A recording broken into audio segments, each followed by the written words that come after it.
can't imagine my mom ever writing poetry, and yet...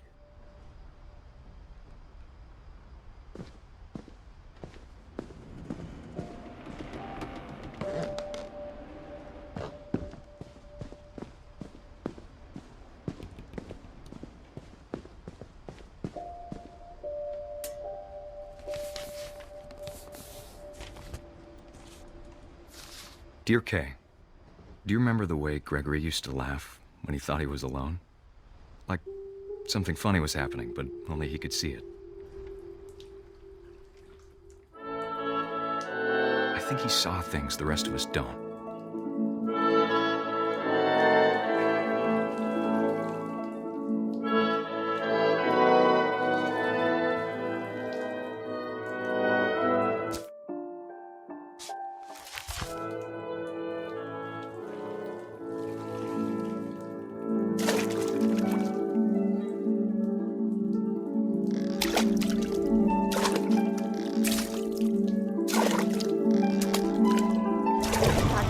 Gregory, it's time to... Hold on, sweetie. Hello? Sam, I told you I don't want to talk right now. I wonder what he saw. What his world was like.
Maybe if I hadn't called that night. Damn it.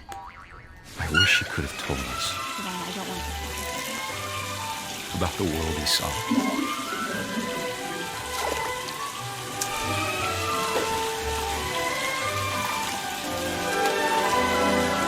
There's so much I don't understand. About Gregory. About everything.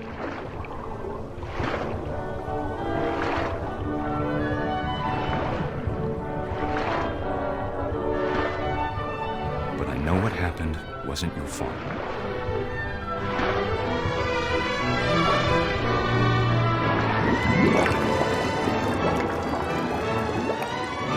I'm sure he's happy. And he'd want you to be happy too. Good luck, Kay. Love, Sam.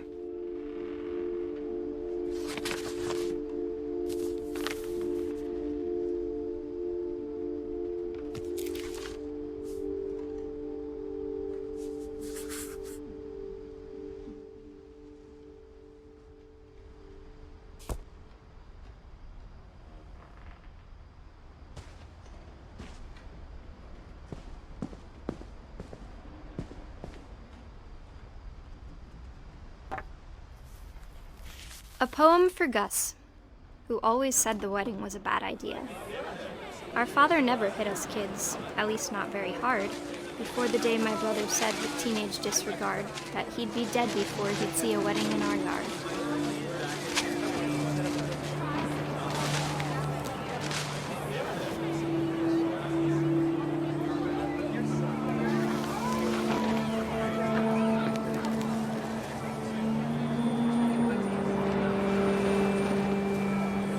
My father made him come, of course, but Gus stood far apart just flew his kite and bottled up the storm inside his heart.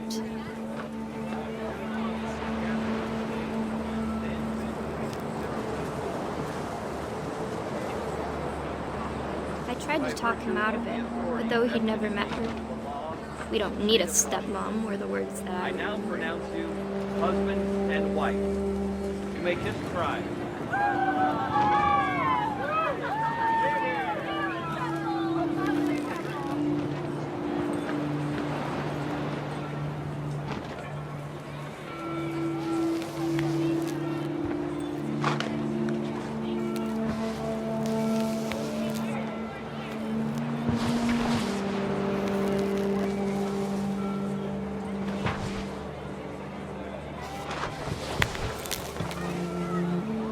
When the time for photos came, Dad ordered him to come here.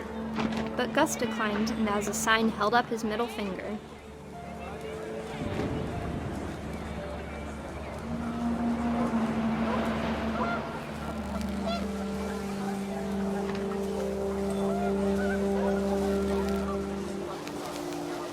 The wind picked up and panicked geese appeared and quickly went. But all the humans did that day was go inside the tent.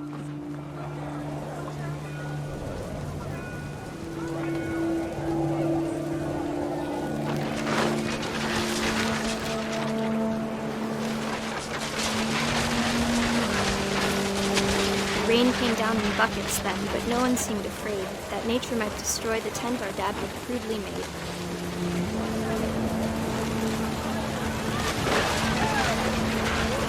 The thunder sounded much too close and full of angry power. But all my father said to this was, "Make the music louder."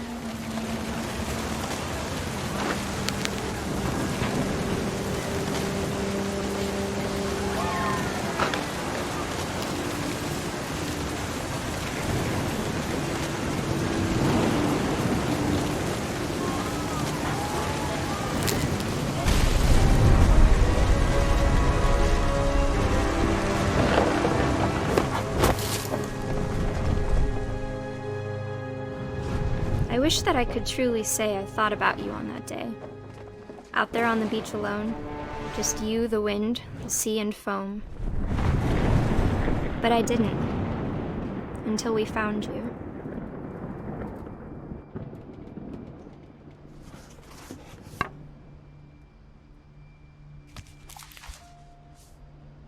She never talked about him, but Mom told me once if I was a boy, they were going to name me Gus.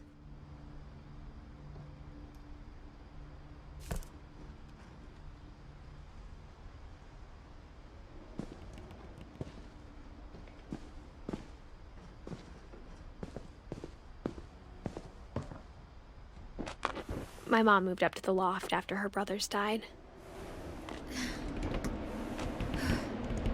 At the time, it was as far away as she could get.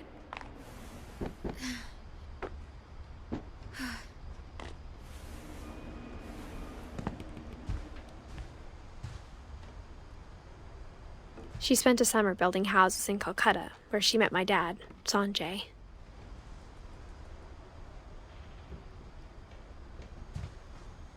Religion was another thing my mom never talked about, but I think it helped her a lot after her dad died. My mom moved to India a week after graduation and got a job teaching English. Louis was born a year later. When my dad died, I don't think Mom knew where else to go. I'm sure Edie was happy to have her back. The house had to get a little bigger, but Edie was used to that. And for a while, things were good. Almost normal, but it didn't last.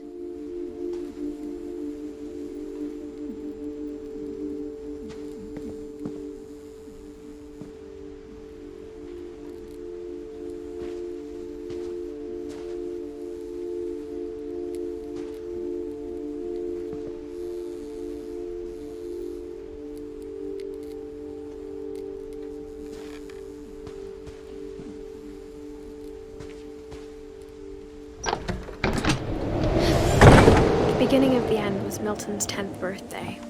when Edie gave him a castle.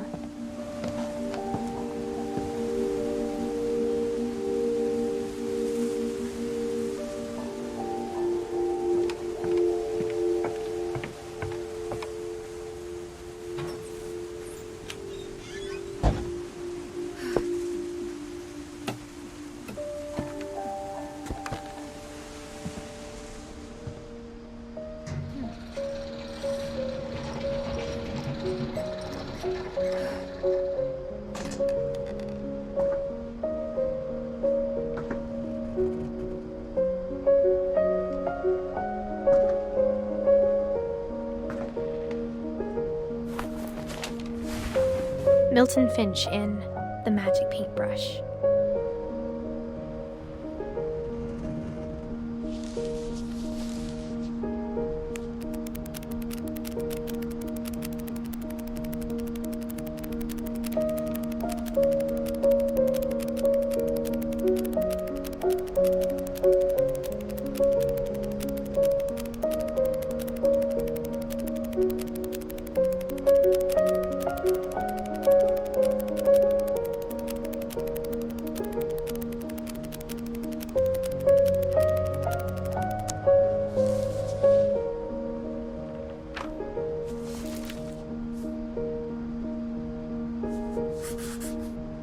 I was 4 when Milton disappeared.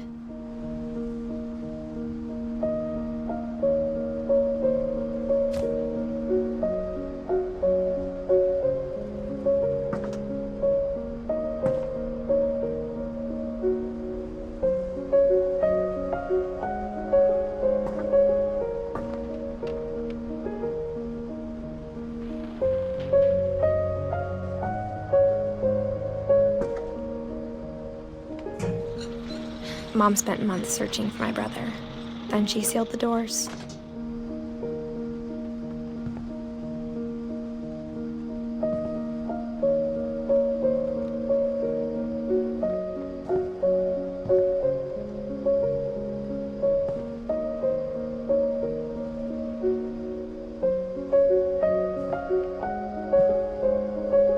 Whatever Milton had found in the house, Mom didn't want it getting out.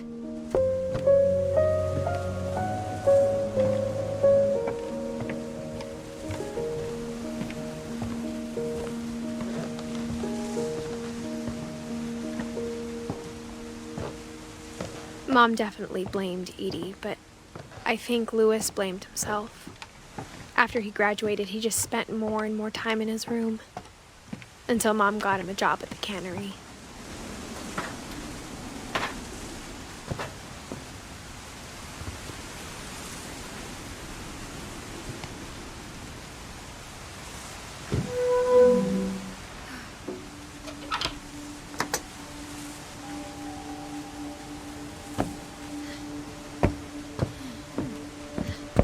Lewis's room smelled very, very familiar. That part of him lived on.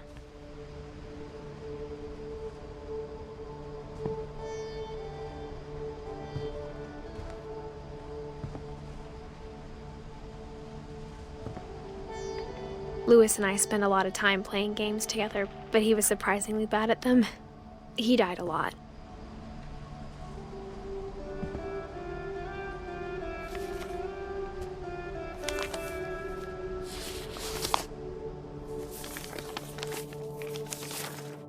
Dear Mrs. Finch, as Lewis's psychiatrist, I can understand your desire for an explanation. As I see it, the trouble began in January, shortly after we convinced your son to seek treatment for substance abuse. Newly sober, I believe Lewis first noticed the monotony of his daily life.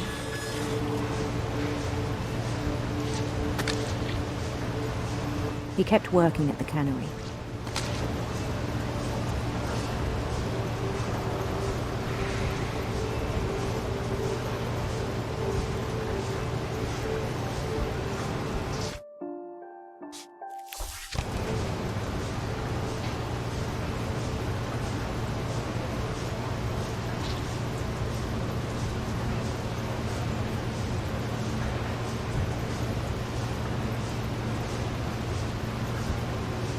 But he withdrew part of himself.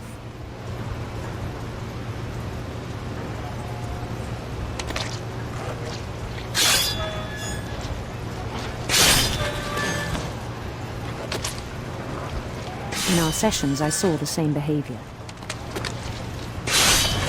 His mind began to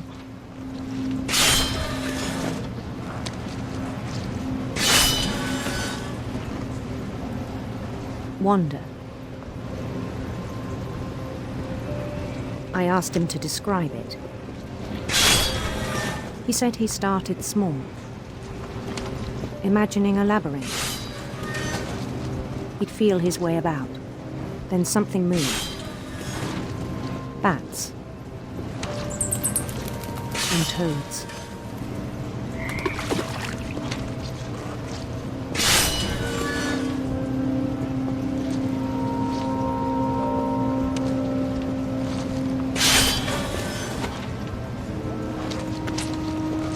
And things that have not names.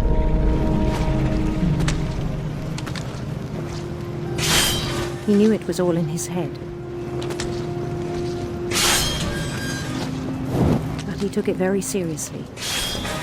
I had hoped he'd find himself.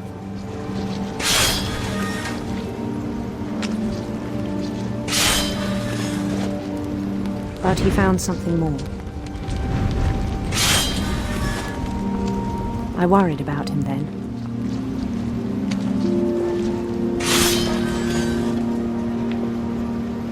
Daydreaming at the cannery.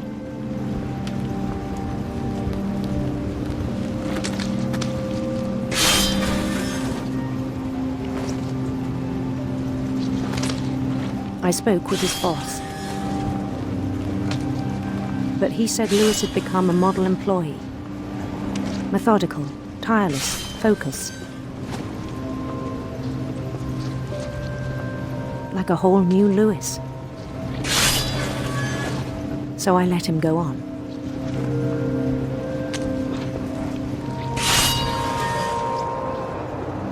I even encouraged him. It seemed very promising at first. He told me he'd made a new friend.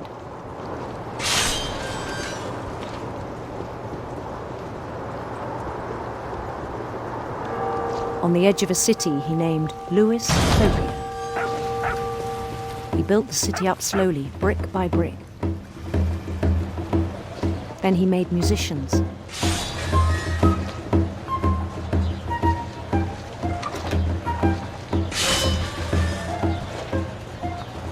And songs for them to play. He talked about starting a band.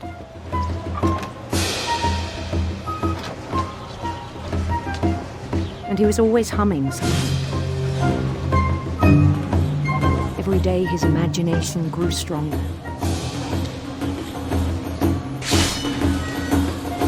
He no longer spoke at the cannery. But his chopping was as reliable as ever.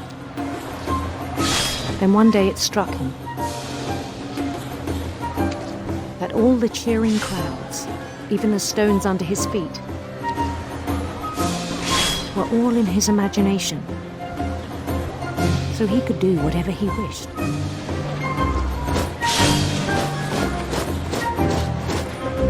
He held an election for mayor,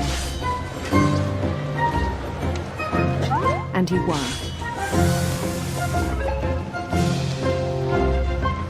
They begged him to stay, but his mind was already wandering. It became a game for him.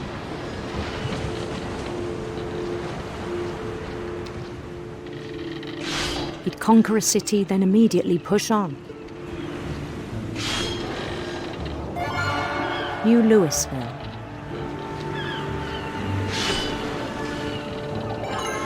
St. Louis. He started drifting away from our reality.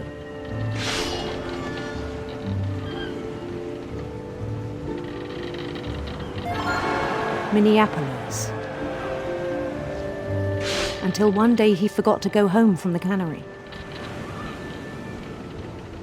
Even as his mother pleaded with him, part of Lewis kept sailing on.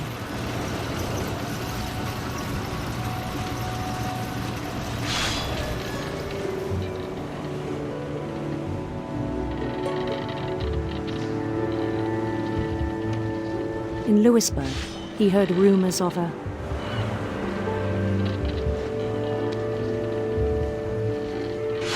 beautiful prince.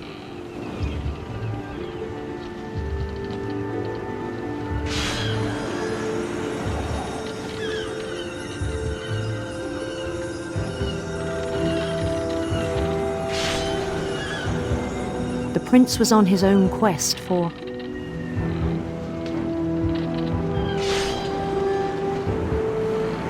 radiant rainbows.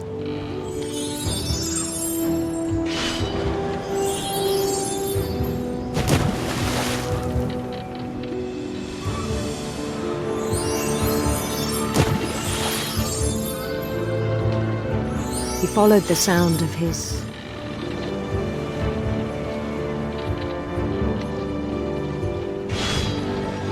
silver harp.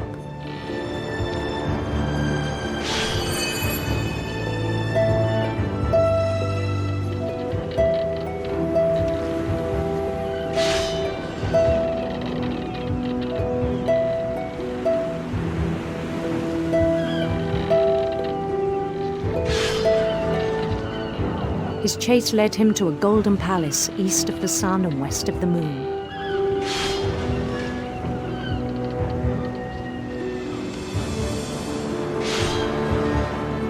Even then, his logic remained sound.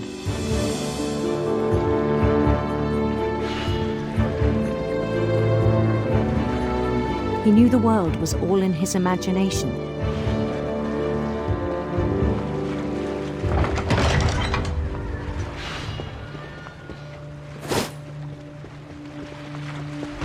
But he was so proud of having created it. In his own eyes, he'd become something greater than a king.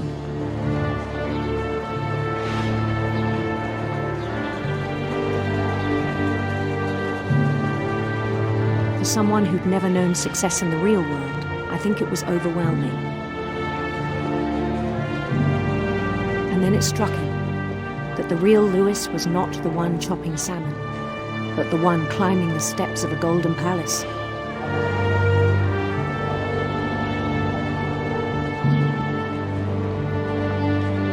My imagination is as real as my body, he told me. It was hard to argue with him.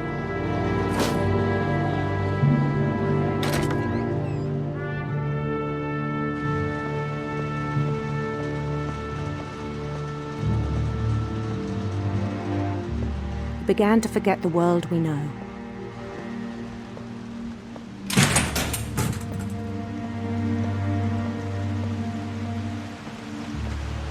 I think it pained him to remember Lewis, the cannery worker.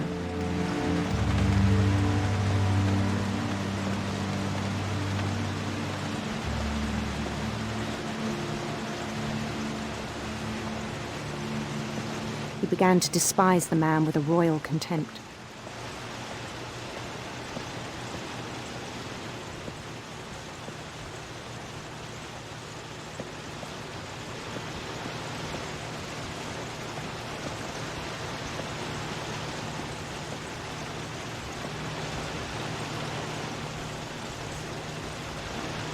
I still thought I could save him.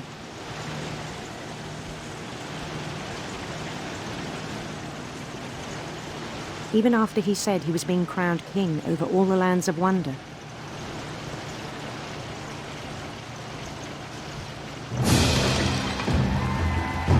The palace would be packed with his companions.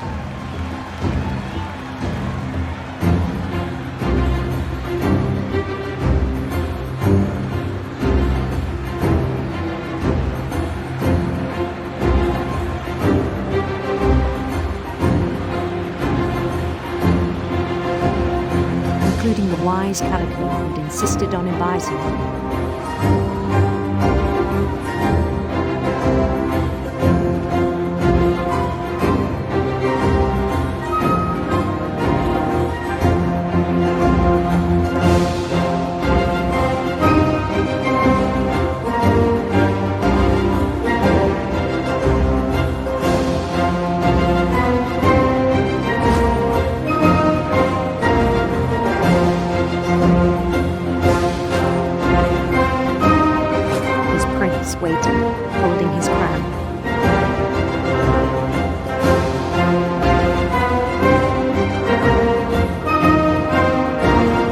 There's only one thing left to do.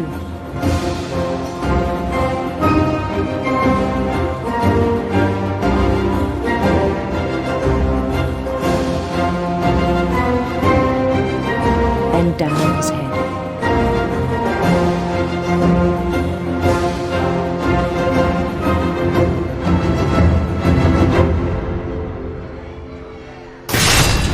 And the rest I think you know.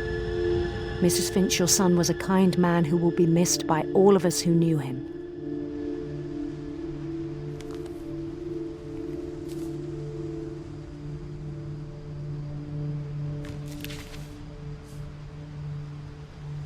My brother was really cool. I wish you could have met him.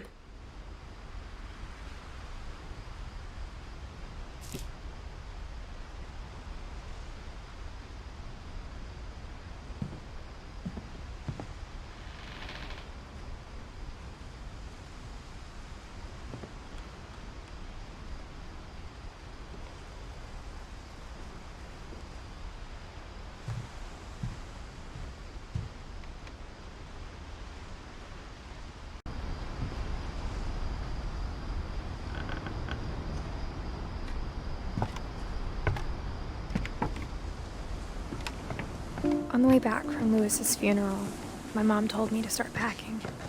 She waited until the day before we left to tell Edie.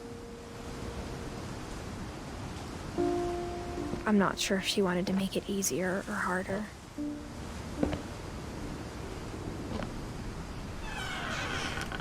I wish we'd stayed.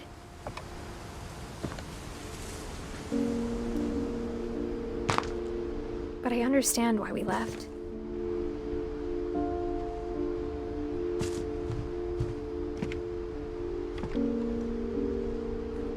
My mom ended up leaving everything behind.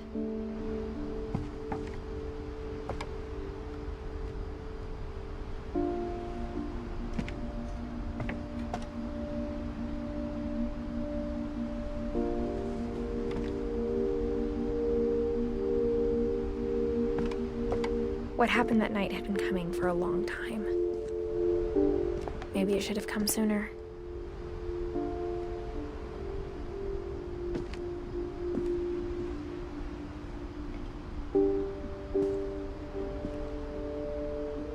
But it had to end one way or another. All that's left now is to tell you about that last night.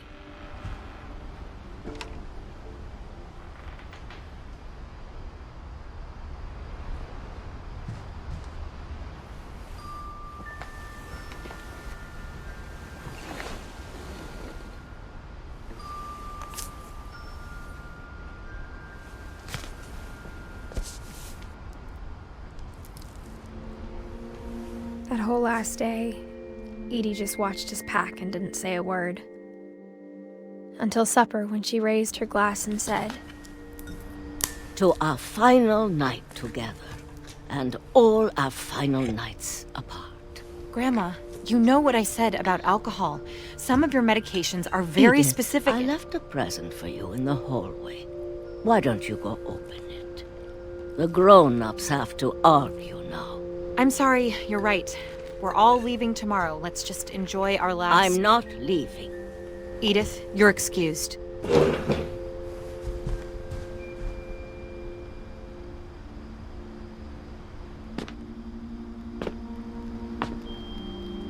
the power had been shut off that morning, but Edie always had plenty of candles. When my mom sealed the library, I don't think she knew about the other entrance. Or that Edie had a key to it.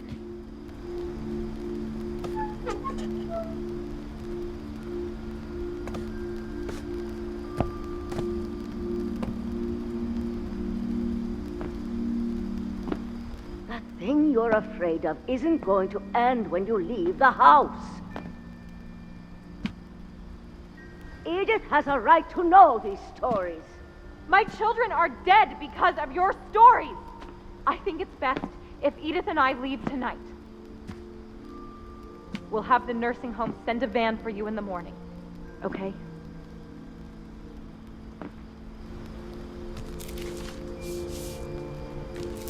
dear Edith, there's so many stories I wish I could tell you, but there's only time for one. This is about what happened on the night you were born. That night, the tide went way, way out. It was the first and last time I ever saw the old house aground. There'd been an earthquake out in the middle of the ocean. They called it the lowest tide in 1,000 years. God, it smelled awful. You know, I've seen that house every day of my life.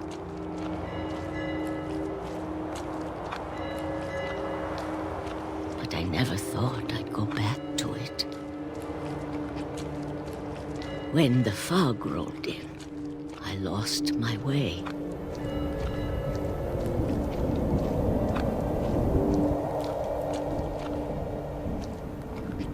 I got turned around.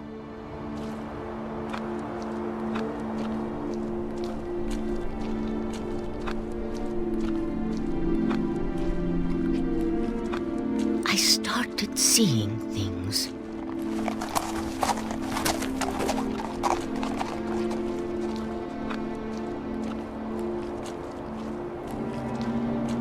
Things I'd forgotten had ever existed.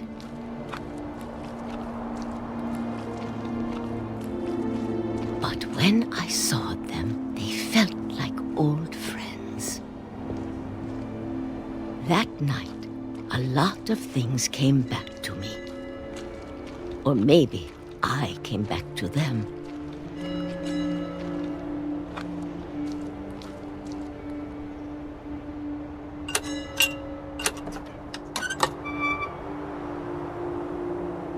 Things I can't explain, but that I need you to try and... Edith, what are you doing in here?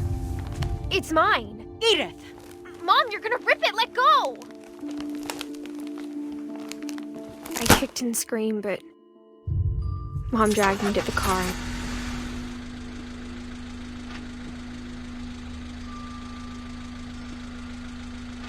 I never saw Great-Grandma Edie again.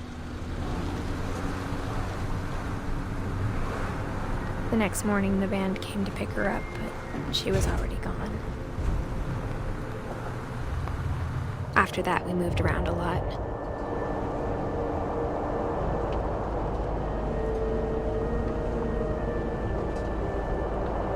We both tried to make the best of it.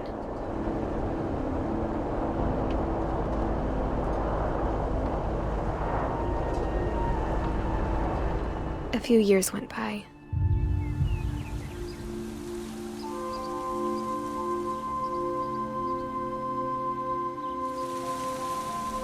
My mom didn't like to talk about it, but she started getting sick a lot. The rest happened pretty quickly. She got better for a while, and then she didn't. And then I was alone.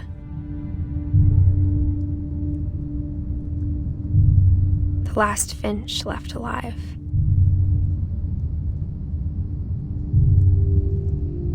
Until I found out about you.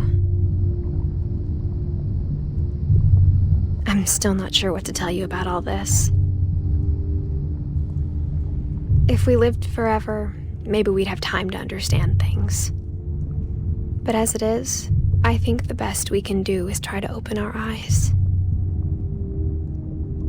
And appreciate how strange and brief all of this is. This journal was supposed to be for you.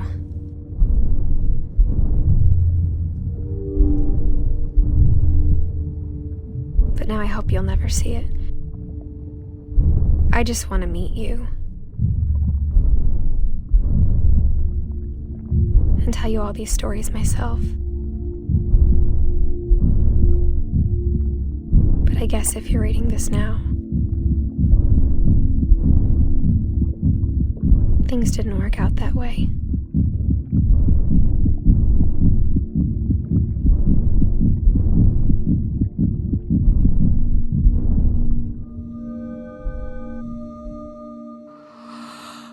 This is where your story begins. I'm sorry I won't be there to see it. It's a lot to ask, but I don't want you to be sad that I'm gone. I want you to be amazed that any of us ever had a chance to be here at all. Good luck.